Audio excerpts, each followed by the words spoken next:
चलिए एक ऐसे गुरु की कल्पना करते हैं जो शास्त्रों और शस्त्रों दोनों का महारथी था, जिसे असल में देवताओं का गुरु बनना था। पर किस्मत का खेल देखिए, वो बन गया उनका सबसे बड़ा दुश्मन। ये कहानी है दैत्य गुरु शुक्राचार्य की, जिनकी जिंदगी रहस्यों और विरोधाभासों से भरी पड़ी है। तो पहला और सबसे बड़ा सवाल यही उठता है, आखिर ऐसा क्या हुआ कि एक इतना ज्ञानी ऋषि, जिसे देवताओं का पथ प्रदर्शक होना चाहिए था, उसने उन्हीं के सबसे बड़े दुश्मन यानी असुरों का साथ देना चुना। और बात सिर्फ इतनी ही नहीं है, उनके पास एक ऐसी शक्ति थी जो सचमुच मौत को भी मात दे सकती थी, संजीवनी विद्या, मतलब मरे हुए को फिर से जिंदा कर देने की कला। सवाल यह है कि ये अविश्वसनीय ज्ञान उन्हें मिला तो मिला कैसे?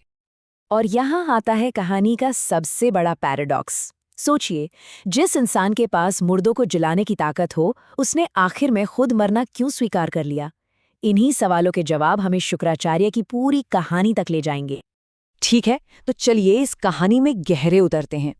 इसकी शुरुआत होती है उनके शुरुआती जीवन से, और उस एक घटना से जिसने उनके अंदर विद्रोह की आग जला दी। देखिए, शुक्राचार्य का जन्म कोई आम घर में नहीं हुआ था। वो सप्तऋषियों में से एक महान ऋषि भृगु के बेटे थे। उनका असली नाम था उष्णा, और वो बचपन से ही, मतलब लिटरली, एक प्रोडिजी थे। चाहे वेद हों या युद्ध नीति, हर चीज में उनका कोई मुकाबला नहीं था। उनकी कहानी में पहला मोड़ तब आया जब वो गुरु अंगिरस के आश्रम में शिक्षा लेने गए। वहां उनका मुकाबला था गुरु के ही बेटे बृहस्पति से।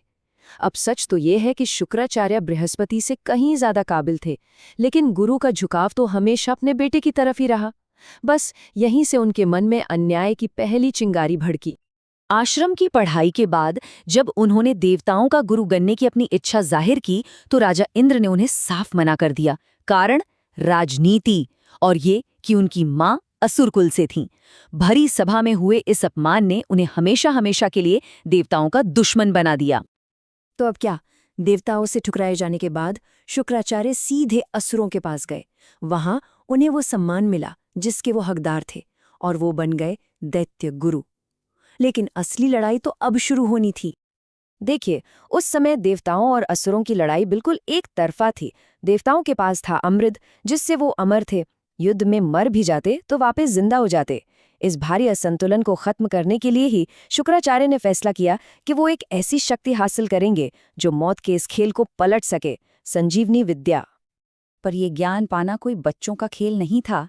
इसके लिए उन्होंने जो तपस्या की, उसकी हम कल्पना भी नहीं कर सकते। पूरे 1000 साल तक वो एक पेड़ से उल्टे लटके रहे और नीचे जल रहे हवन कुंड के धुएं को ही अपनी सांसें बनाया। ये उनकी इच्छा शक्ति की पराकाष्ठा थी। जाहिर है, उनकी इस कठोर तपस्या से इंद्र का सिंहासन भी डोल गया। इंद्र ने इसे रोकने के लिए हर संभव कोशिश की।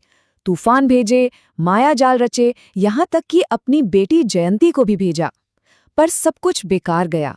बल्कि जयंती तो उनकी इस लगन से इतनी प्रभावित हुई कि बाद में उनकी पत्नी बन गईं। आखिरकार भगवान शिव उनकी तपस्या से प्रसन्न हुए और उन्हें संजीवनी विद्या का वरदान दे दिया। लेकिन इस दिव्य शक्ति के साथ एक भयानक कीमत भी जुड़ी थी। एक ऐसी कीमत जिसका अंदाजा शायद खुद शुक्राचार्य को भी नहीं था। अब युद्ध के मैदान का नजारा पूरी तरह बदल चुका था। जैसे ही कोई असुर मारा जाता, शुक्राचार्य उसे मंत्र पढ़कर फिर से जिंदा कर देते। असुरों की सेना एक तरह से अजेय हो गई थी, और इससे सृष्टि का जो संतुलन था वो बिगड़ने लगा। अपनी ही दी हुई विद्या का ऐसा दुरुपयोग देखकर भगवान शिव बेहद क्रोधित हुए। उन्होंने शुक्राचार्य से कहा कि ये ज्ञान सृष्टि के संतुलन के लिए था, अधर्म को बढ़ावा देकर उसे तोड़ने के लिए नहीं। और फिर गुस्से में शिव ने वो किया जिसकी किसी ने कल्पना भी नहीं की थी। उन्होंने अपना विशाल मुख खोला और शुक्राचार्य को जिंदा ही निगल लिया। लेकिन कहानी यहाँ खत्म नहीं हुई। शिव के पेट में फंसने के बाद भी शुक्राचार्य ने हार नहीं मानी और बाहर निकलने का रास्ता खोज ही लिया। वो शिव के वीर्य यानी शुक्र के रूप में बाहर निकले। ये देखकर माता पार्वती ने उन्हें शिव का पुत्र मान लिया, और इसी घटना के बाद उष्णा का नाम शुक्राचार्य पड़ा। अब हम पहुंचते हैं शुक्राचार्य के जीवन की सबसे कठिन परीक्षा पर। एक ऐसा पल जहां एक गुरु और एक पिता आमने सामने आकर खड़े हो गए। देवताओं ने अब एक नई चाल चली। उन्होंने देवगुरु बृहस्पति के बेटे कच्छ को एक शिष्य के रूप में शुक्राचार्य के पास भेजा ताकि वो संजीवनी विद्या का राज जान सके। और इसी बीच शुक्राचार्य की अपनी बेटी देवयानी को कच्छ से प्यार हो गया। असुरों को ये जासूसी की भनक लग गई तो उन्होंने कच्छ को कई बार मार डाला, लेकिन हर बार शुक्राचार्य अपनी बेटी देवयानी के आंसुओं के आगे मजबूर हो जाते और अपने दुश्मन के बेटे को फिर से जिंदा कर देते। आखिर में तंग आकर असुरों ने एक बहुत ही क्रूर योजना बनाई। इस बार उन्होंने कच्छ को मारकर जला दिया और उसकी राख को शुक्राचार्य के ही पेय में मिला दिया। जब देवयानी फिर से रोने लगी तो शुक्राचार्य एक भयानक धर्म संकट में फंस गए। कच्छ अब उनके पेट के अंदर था। अगर वो उसे जिंदा करते तो उनका पेट फट जाता और उनकी मौत तय थी, और अगर नहीं करते तो उनकी बेटी का दिल हमेशा के लिए टूट जाता। अंत में एक पिता जीत गया और दुनिया का सबसे महान गुरु हार गया। शुक्राचार्य ने अपनी मौत को चुना। उन्होंने अपने पेट के अंदर ही कच्छ को संजीवनी विद्या का पूरा ज्ञान दिया और फिर मंत्र पढ़कर उसे पुनर्जीवित कर दिया, ये जानते हुए कि इससे उनकी अपनी जान चली जाएगी।